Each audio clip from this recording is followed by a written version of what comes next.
All right, hello everyone. We are back again with another Mustang Moment. My guest today probably doesn't need any introduction, but it is Miss Betty O'Donnell, longtime teacher here, longtime member of the community, 1992-93 District Teacher of the Year.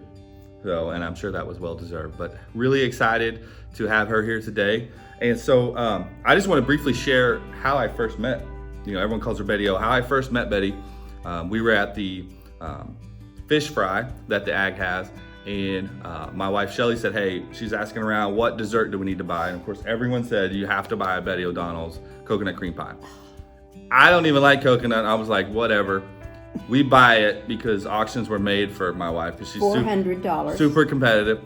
And someone let Betty O know that hey, the new guy in town bought your pie. She shows up and we got to meet her, which was great, and share a piece of pie, and we talked to her. We took a picture. I think it was in the paper.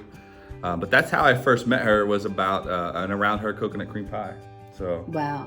That was 4 years ago, almost to the day, just under 4 years ago. So. And let me say what a privilege it was to meet you, and continues to be. Absolutely. She's a great friend of our family, and glad to have you today. So thank you for being here. So share with everyone just a little bit about where you grew up and a little bit about your upbringing. I grew up in rural Sequoyah County, down between Salisal, Muldrow, close to Fort Smith. Just a country bumpkin. Can't take that out of you, can you? But I grew up down there. I graduated from Central High School in 1960, and that just happened to be the school where Max Tanner was superintendent for 12 years before he came here. So we had a little bit of common ground there. And then I went to junior college at Connors and went on to Northeastern, graduated from Northeastern in 1963 and started teaching. Yeah, and that's great. And she shared a little bit before the video about that path. So if you ever get a chance to see her and ask her about the path that she took to go to Connors, to go to NSU, it is phenomenal. Some great people along in her life. Definitely was meant for Betty to be in education. So. Teachers. They were teachers. Yeah. And in 7th grade, a teacher took an interest in me. Great. The story about how you got into Pryor, definitely, that's a great story. Well, we're not going to tell it. You should tell it. That's a great story. That's a lot of great history. Well, I might have the dates wrong. Wasn't it Sputnik? Okay. Do you know? Did you ever hear Sputnik? Yeah. I think it was. They launched it, the Russians launched it. Yeah. And America was so far behind. I mean, yeah, they that was realized our fear. Like, that was how you showed they're gonna superiority take over back the world. then. Like, look at us. Cause that's, oh, yeah. We were ashamed. It's disgrace. Yeah. And I've been trying to figure out in my mind what you're going to ask me. And I figured you'd ask me about the tornado. Probably not, but anyway. But school, I've decided that public school is kind of like a family. Absolutely. We have things in our family that we're so proud of, and then there's things that happen in our family that we're not too proud of, but we continue and we keep going, and that is what.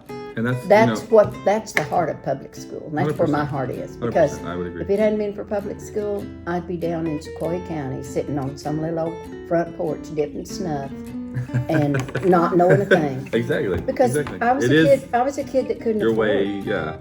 Absolutely. And that we have to think about. I lived in every trailer park in North Tulsa. Well, we have to think about these kids that can't. Now, private school's fine, but we have to think about the kids that can't, and that's why we have to keep on supporting our public schools. 100%. I agree. You need to run for public office. Oh my gosh. That was your speech right there. Oh. I'm gonna ask you why you got into teaching. Like, what drew you in initially? I had a teacher in 7th grade that just inspired me and helped me believe in myself and convinced me that I could do whatever I wanted to do if I worked hard enough. Sure. And it's hard to even go there without, you can hear my voice. I know, you're getting emotional. That's great. We all have that person, I think. But God put people in my life throughout from 7th grade on, because I went to high school, Central High. None of my family had ever gone to college. My brother had gone a year and a half, got his girlfriend pregnant, and had to drop out. So Daddy was not going to waste any money on me, and there was no way I was going to go to college. And so at Central High, the superintendent was just trying to encourage me, and I said, Mr. Randolph, there's no way I can go. Well, as it so happened, in 1960, John F. Kennedy was president. That's right, isn't it? Sounds right. Yeah. Anyway, the very first student loan program started through the government, National Defense Student Loan. It started that year I was a senior in high school. Perfect. And my superintendent called me in one day, and he said, he always called me Brownie, and he said, because my last name was Brown, he said, I found a way you can go to school. And I said, really? What? Because I was just going to graduate from high school. Everybody in my family got married by the time they were 16. And in my family, when you got married, when a girl got married, she'd arrived. She was a success in life because you just got married, started having kids, and that was it. Yeah. No. So where'd you go to college? I started out at Connors. Okay. But he told me about the loan, and he said, I've got papers for you. You take them home tonight, and you get your dad to sign them. I said, yeah, bring them back, and I'm going to send them in. And he said, and back then, it paid for everything. Plus, it gave you money, allowed you money for books and things. So the poorest of a kid could go to school. That's doable. Yeah, I took those papers home. I was so excited, and I told Daddy about it. Daddy looked at the papers, read them, threw them in the floor. Said, there's no way I'm getting in debt to the government, because you'd probably quit and then I'd be in debt to the government. You just take these papers back to Tom Randolph, tell him to, you just forget it. So how did we get by that? I took them back the next day. I went in his office and I gave them to him, and he said, you tell Jim I'll be over there at 7 o'clock tonight. That guy came and talked to my dad that night. To this day, I don't know what he told Daddy, but Daddy signed the papers that night. And I never asked him what he told Daddy, but I think he probably told Daddy, if this girl drops out, I'll pay this. I do. I think he did. That is an amazing story. No, I'm not telling that. That's an amazing story. I'm not telling that. You don't have to, but I think. So I went to Connors, started out at Connors, and finished in my second year at Connors. And of course, and I had a job. You had to have a job to supplement, but I didn't have any extra money. I mean, they didn't give me money. Yeah. I didn't have any money. I'm not wanting sympathy here, but somehow Mama would squeeze out $1 or something when I'd go back on the weekend or something. But anyway, that was okay. There were a lot of kids there just like me. Sure. And end of my junior year or sophomore year was coming up, and the student loan wouldn't pay enough for me to go to. You had to have some extra to go to Northeastern. I always wanted to go to OSU and major in that FRCD, Family Relations and Child Development. That was my dream, but there was no way I could go to OSU. And Northeastern, the loan didn't cover everything, so there wasn't going to be any way I could go. So I was going to quit at the end of my sophomore year. And the shop teacher, the industrial art teacher at Connors, was the director of the Baptist Student Union at Connors, and I was involved in that. I was song leader the first year and president the second year. And his sons had graduated, wonderful Christian man, and we got real close because we worked together with BSU, and he called me in there toward the end in the spring, and he said, his wife's name was Evelyn, and he said, Evelyn and I want to help you go to school. So if you get your loan, and we will pay the difference until you finish. God just directed it. He was in it all. Yeah. And that, I had so much pride. I did not want to do that, but Kevin, I wanted to be a teacher so bad. That was your way to do it? Yeah. And so I did, and I went to Northeastern. Of course, I worked in the cafeteria. I worked all the time. But every semester, as it would get close to the time to pay your dues, they'd come up to Northeastern and write me a check for the rest of it. That's amazing. And I worked in the cafeteria. Those other times made 70 cents an hour. So I had spending money. So that's how I got to be a teacher. That's an amazing story. Isn't that unbelievable? Yeah. It is. That's an amazing story. But it was just, I think it was just in the cards for me. God just wanted me to do what he wanted me to do. And so I've always tried to do my best. I'm sure I haven't sometimes. Well, none of us are perfect. I know that. I'm not. My wife tells me that all the time. So. Oh, well, I think your wife is pretty close to perfect. She's pretty great. She is pretty close. I did well. Did she tell you? She told me she's going to come and see me before my surgery and going to come see me after my surgery. I don't. That's what because she don't doubt can it. get in there. Yeah. No, I don't doubt it. That's what she told me the other She day. is one of the most giving people I know. And I don't know how she like. And I don't know never why. went out. Never went out. Just always. I don't know why she just took me in. Yeah. She did. I know. Right when we first met you. I know. Yeah. I know. She's amazing. So Okay. in your time in education, I'm going to ask you what changed the most. You can think about that. Oh Lord, my time in education. So there should be a lot. But Goodness then gracious, wait, I I gotta don't- think about that one. I don't know. I don't know as much about like your family. Like I'll see when I came. I want to tell you something really interesting. When we came here Yeah. in 1973, there were 2 requirements we had to meet to get hired. One of them was we had to live in the school district, and the other one was we had to start on our master's. We had a superintendent that was eccentric. Money was just flowing. I mean, he spent that money. We would have the North Central accreditation meetings here, and there would be printed napkins. There'd be little mints that had Oologah School. I mean, it was unbelievable. Sure, I've heard stories about the that. money was unbelievable. Yeah. My want list every year was unlimited. Taken care of. Yeah, whatever I wanted to use, and that was great for a while. But Sure. anyway, but we had to live in the district, and there were only nothing to rent. Of course, there's still houses, nothing to rent. 2 houses Wow. for sale. One of them was in town behind Sonic, and the other one was out there where we live. And so, there we were, 2 little girls and moving, and we didn't even know if we could make the house payment or not. But we didn't have a choice. Didn't have a Jim choice. wanted this job so bad. It's still- Jerry Keys brought him here Okay, yeah, I've heard that name. to do Jim started the 5th and 6th grade competitive athletic program here because they didn't have it. They didn't have this little football where kids can start playing now when they're 5 years old, they didn't have that back then. And so all the schools around were starting a competitive 5th and 6th grade program. And that's what Jim started here. That's great. But then after Keys left as coach and Kime came on as coach, the kids weren't as many kids coming out and Kime felt like they were getting burned out. So he stopped the 5th and did away with 5th and 6th grade. And then Jim was in junior high the rest of the time, in 9th grade. Okay.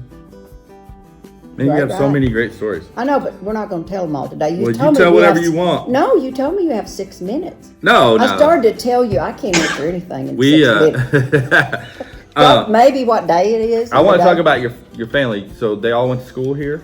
Mm-hmm. And so how many kids did... Cindy she started 3rd grade here. Okay. And Jamie was 3 when we moved here. So you had 2 daughters. And Cindy, she started 3rd grade here and graduated, went to OU, got her doctorate, is now a professor and went in 99, moved to Fort Collins, Colorado, and she's a professor at Colorado State University. Great. And Jamie Cindy graduated in 83, Jamie graduated in 87, went to OSU, and then got a job with State Farm, that big corporate building out there on whatever it was. What's funny is I didn't know, I met you, I knew Wyatt right off. He was a senior my first year, and he's never met a stranger. And so he and I hit it off great. And I didn't realize for the longest that you were grandma, so that's kind of cool.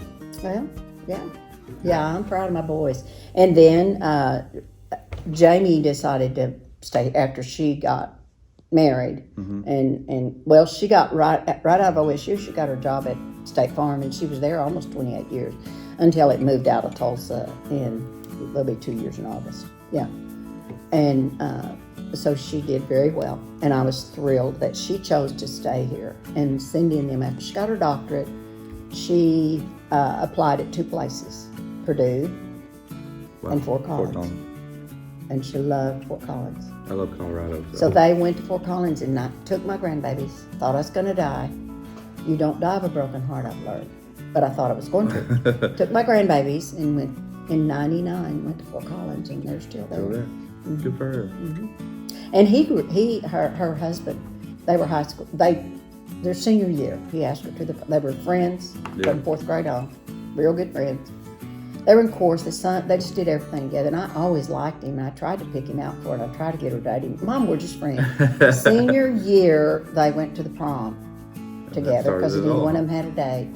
And oh my gosh, they were sickening from then on. It was downhill from there. I taught for 31 and a half years, and it's been awesome. Yeah, we're blessed to have you, and I don't know that teacher, but I'm sure the roughly 1,000 students that you had in your time would like to tell her thank you for leading you in that direction. So that's great. It's been a privilege. Now I know you've done you taught a few different grade levels here. Talk to everyone about that, and then you did kindergarten for the longest and said you just loved that, and that's kind of where you felt like you were meant to be. Yes, out of the 31 years, I taught kindergarten 23 years, which was my passion. And then I taught 6th and 7th grade. I worked in a migrant education program in Hollis for 3 years, which was quite an interesting job. But anyway, and taught at Pryor for a year and a half over there. My first job was at Fairfax. It started out with kindergarten. Now, if you would share the story, so you moved around because your husband. He was a coach. He was and a you coach. know how that goes. Yeah. You gotta be a little. You gotta be ready to move a little bit sometimes. But I want to say, when we got to Oologah, about the second year we'd been at Oologah, when I got the kindergarten job, I told him one day, I said, I don't care what you have to do to keep your job here, but you do it because I'm not leaving. So he did. He did. Now, when he started working at Pryor, you weren't teaching. No, well, yeah, I was taking off because we had our first child. Yeah. So if you don't mind, share that story about how you got into Pryor and what was going on in history, because it's a great story. Oh gosh, this is going to show you how old I am. But our first daughter was born in October of 1965. Well, back in 64 was when, I think, some of this could be incorrect, but the Russians launched Sputnik. And so the United States realized they were ashamed, we were behind, the Russians were going to take over the world, so we were going to have to do something to catch up. So they started there was a phrase they used back then, why Johnny can't read. It meant that American students maybe weren't smart enough as the Russians, so we got to do something. So they started a nationwide remedial reading program. And in January of 1965, there was a huge demand for teachers to teach remedial reading. My baby was only 3 months old. I was not planning to teach, and the superintendent of Pryor schools called me and asked me if I would take a job. And first I said, no, I'm not ready to go back. I'm going to wait a while. Well, teachers who had been at Pryor a while told me, if you don't take this job, you won't ever get a job in Pryor. So Jim liked his job, so I started with remedial reading at Pryor in 1965. Yeah, that's a great story. Or 1966, I'm sorry. Okay. Yeah. And you mentioned when you guys came here, there were 2 rules to work here. Back then, there wasn't any such thing as, it's against the law to demand you to do this or this or this. The superintendent could call the plays. And we had a very fiery young superintendent with so much money he didn't know what to do with. And so we got an opportunity to interview for the jobs here at Oologah because of her coach, Jerry Keys. And he and Jim had been friends for a long time, and he wanted someone to start a 5th and 6th grade competitive athletic program at Oologah. And so we came and we interviewed, and we were selected, but the superintendent had 2 requirements. One of them was that we had to live in the district. All of his teachers had to live in the district because he didn't want it to be just a job. He wanted his teachers to be a part of the community.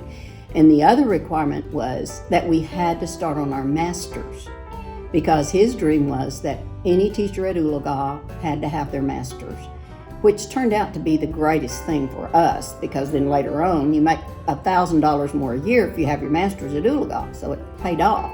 But anyway, those were the 2 main requirements, and we didn't know if we could make the house payment or not. We didn't know if we could live on the salary, but we came, and that was in 1973, and we're still here. And you shared earlier you retired in 90. I retired in 94. I was only 52. Okay. I'm just putting you there. I'm telling you. I retired because my daughters were having babies that summer, and I'd always told Jamie, my daughter who lived here, that she'd say, Mom, when you retire, I'm going to have a baby. And I'd say, well, you do your part and I'll do mine. Well, lo and behold, she told me in January they was going to have a baby in August. So, man, I was eligible. I was old enough. I had enough years experience, and back then it was 80 and out, thank goodness. And so I retired when I was 52. So I've been retired longer than I taught here. When you taught here, you were here for over 20 years. What is something, I know you mentioned the money, so that might be one of the things, but what are some things that changed just in your time? Well, when we came, we got all of the money. I don't know how all that worked, but we got all the tax money from public service. Yeah. So we were the most admired or craved, respected school in the state because we had so much money. I mean, they had the great big activity bus back then in 1973. Our football teams drove up. Everybody knew when Oologah came, and everybody hated us because we were so rich. But anyway, that was great, and that was good times. But then during that time, the superintendents that we had enough vision for the future that they would use that money, and they built things like the auditorium, the FFA building, and that addition that was my kindergarten room there on the very south end of the elementary, which I think special needs is in there now. Mm-hmm. All of that was built. The music room and everything was built without having to pass a bond. We had enough money, and his dream was, let's use this money. He was wise enough to know it wasn't going to last very long. And because laws were going to change, and we were going to lose all that money. And so all those buildings were built with people didn't have to pass the bond issue because we had enough money. One of the first bond issues that we had to pass or tried to pass, it failed the first year, was for the swim pool. No. Because this was a rural area, and a lot of people around here, we didn't need a swim pool. And so that one was voted down the first year, but he kept coming back. And so that was when we began to start having to have bond issues to support our school. Sure. So that was a big change. Absolutely. And that changed, relatively recently with the state coming in and changing how schools are funded. Mm-hmm. But schools like us, Fort Gibson, that had PSO, we're getting kind of double dipping and getting everything, and that's why we both have swimming pools and all the heated and air conditioned show arena. Oh, we'd never seen a school with carpet on the floor and air conditioning. All the classrooms were that way. It was awesome. Yeah. And I like what you said about superintendents having the vision to think ahead and what's something. I know our new superintendent talks a lot about the infinite game. What are things we can do that can impact the school long after we're gone? And those things are still impacting. You look at the ag building, if you look at the numbers, ag is the biggest thing we do in our district. Oh my gosh. It's phenomenal. My grandson, as you know, has won 2 national awards. Talking about Wyatt, FFA. and I shared Wyatt. I knew Wyatt before I knew Betty. I didn't know, because Wyatt's last name's Hancock, I didn't know that was Grandma. And so we started talking, and Wyatt's never met a stranger. He's one of the first kids I met here. He was a senior my first year, and so it was a great class, and he was a great part of that. And still keep in touch with him. He's at OSU and doing great. So I know you want to talk about your family. So let's talk about your family. You had 2 daughters. You're really proud of both of them. Oh yes. Yeah. Yes. When we moved here, Cindy started 3rd grade here, and Jamie was not yet in school. Cindy graduated in '83, went on to OU, and continued on and got her doctorate, and is now a professor at education at Colorado State University. Been there since '99. And then Jamie went to OSU, graduated in '87, went to OSU, started to work for State Farm in the big corporate building there on 51st or whatever, and worked there for almost 28 years until it moved out of Tulsa. So they've both been very successful. We have 5 grandchildren.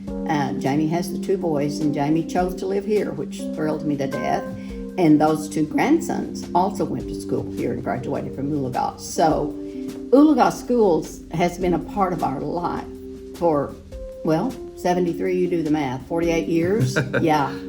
And my heart is in Oologah Schools, and to see it continue, and to see the growth that it's doing, and the new people and the young parents that are moving in, just thrills me to death. And the main thing is, we're in a position now where when we need something, we have to pass a bond issue to get it. And so we've got to continue to support those bond issues as long as they're needed, so that we can continue this wonderful, wonderful school system that we have. Yeah, I would agree. And big shout out to our community here, Oologah and Talala. Our most recent bond issue past with flying colors Yes. and things that are very needed around, whether it's technology or infrastructure with buildings and air conditioners. Oh, and the things like storm that. shelters. Storm shelters Oh, my that gosh. get used. That's a big story. You start talking about tornado. Definitely big story. You lived through that and you taught here Yes. during the tornado. I don't even know what kind of questions to ask about that. I've seen pictures that are just crazy. I've seen Jeff Cluck, who still works here. He was on a Bobcat in the hallway here at the high school, just pushing debris. That happened on, now my dates might be a little off. It was in 91, and I think it was April 26th, I think it was 26th. It was kind of like Earth Day or something. We had celebrated Earth Day, and with my kindergartners, we planted flowers out in the middle of big tractor tires outside and everything. We'd had a wonderful, wonderful day, and just thank goodness it happened at night, where there was Yes. no school activities, nothing going on. No one was here. Maybe the night janitors, I don't even know if they were working during the night then. But from that day on, after that devastating tornado hit, it was just unbelievable. Oologah looked like a war zone. Our school, it had lifted those flat roofs some way, somehow. The school was still standing, but the rain, those of us who remember after the tornado hit, the torrential rain was, Yeah. and so the ceilings all started sagging, but the school buses, I mean, I'm sure if you've ever read the stories, the school buses were blown away. Some of them were found. One was found way out here in a pasture toward the east, and pictures and things were found as far away as like Skiatook. There would be things. It was devastating, and so from that next day, Oologah schools no longer existed from April until the insurance company turned it back to the school early in August so we could start school that fall. And Keith Ballard was our superintendent at that time. Dr. Ballard. And he had so much enthusiasm and so much determination that we were going to start school on time.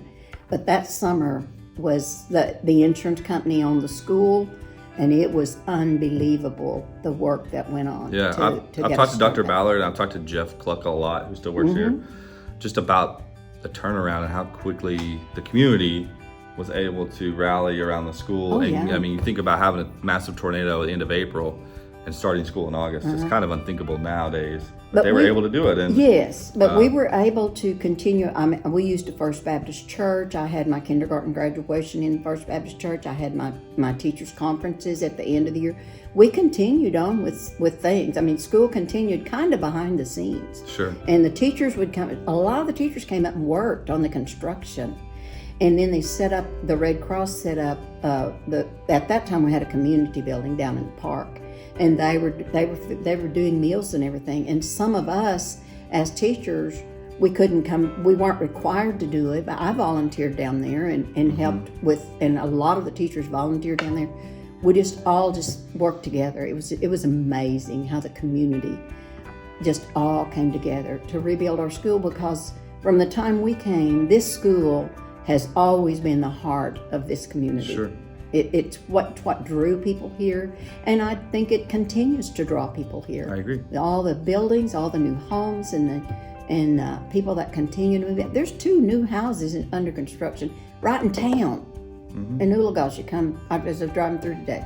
To me, that's exciting. And it is exciting. It is, like you mentioned earlier, it's hard to find a house here. It was hard for my family. We looked for over a year until we found the right place. So definitely a testament to the school and the But I community. am thrilled to see teachers like you who are willing to get in here and keep us going. That's what we've got to have. We've got to have quality instructors, quality administration. We have, and you quality know this, teachers. we have Yes. over 100 teachers K through 12, and I say it all the time, and I don't say things I don't mean. Like, I know I can speak for my building. It's the best group of teachers I've ever been around. This last year is a testament to them and the lengths they'll go to teach the kids in I adverse can imagine. conditions. You're talking about COVID. You're talking about the potential of taking COVID home to your family as a teacher. Like, I can't say enough about our teachers, and just proud to work with them. So. Because some of your teachers grew up through here. They did. And this is their life too. Yeah. And about 5 of them now were my kindergarten students. Hey, there you go. Yeah. That's a big percentage. So. Yeah. All right, so a couple more questions. What are some things outside of school that you enjoyed doing or that you still enjoy doing? And if you've ever driven by her house, you've seen her flowers. So That's a thing. Well, flowers. When I was teaching, I never had time, Sure. to do flowers because I didn't have time to start anything until June the 1st. So when I retired, I love gardening. I love flowers. I enjoy cooking. I loved cooking for my husband, Coach O, as he's known by people who might be watching, because he loved to eat. And I don't cook much anymore, but I do. I like making pies. Pies is one of my specialties, I guess. I mean, I don't know how good they are, Kevin. If it They're pretty converted great. him to like coconut, Yeah. that ought to say something. And I love giving back to my community and my church activities, and being involved in Bible studies and things like that. Just living life Yeah. in this wonderful community. And after Jim passed away, people would say, "Are you going to move?" And I'd say, "Well, where would I move? This is home. I don't plan to move as long as I can stay here and take care of myself." So Yeah. I will, as long as I'm here, I'm going to be the #1 supporter of Oologah schools. And really, And make those pies as long as I'm able. Now, the time's going to come. I'm going to get too old and won't be fit to eat. But anyway, we'll see. and you are a great supporter of the schools, and you're a great supporter of the community. Like, we see you at the parade and all of those things. Like, you've always just supported everyone, and that's something truly great about you. It's just how you're willing to give of yourself. So Well, Thank you this for is that. this is just Oologah's just me. Yeah. I mean, it's what we're all about. So- Gosh. So the last thing that we do is something fun. We do a random question, and we drew that already, and it's just something simple as, what is your favorite food? One thing, your absolute favorite. Oh my goodness. That's a hard one, isn't it? It is hard. My favorite food. I don't know. Yeah, but- Crappie. Fish? Okay. I love crappie. Yeah. Out of Oologah Lake. And Oologah Lake's an underrated fishing lake. So if you're not catching crappie or even bass, it's very underrated. So I like crappie too. I grew up going with my grandma. That's Skytook Lake crappie fishing. So I don't know. Maybe fried chicken. I don't know. fried I don't fish know or how chicken. to. Chicken, yeah. You make fried I fried make chicken boneless at home. chicken. I make boneless. Okay, I was gonna say fried chicken's it's a lot of work. Listen, It's worth it. I used to have to chase the chicken down, and then Mama would kill it, and we'd have it for lunch or dinner. My great grandma used to do that. She would make chicken and dumplings. She'd go out and pick out an old rooster. And it was the most amazing thing I've ever seen. She'd go out, kill it, and next thing I knew we were eating. You'd be eating it in 3 hours. Yeah, next thing I knew we were eating the most amazing chicken and dumplings. So, Okay. well, we really appreciate Mrs. O'Donnell being here today. It was great, and I've thoroughly enjoyed our time on the camera before when we were just talking. So, thanks Well- for all you do. Thanks for your family, and we love having you around. Well, thank you, and I'd like to say this has really been an honor to me. Oh,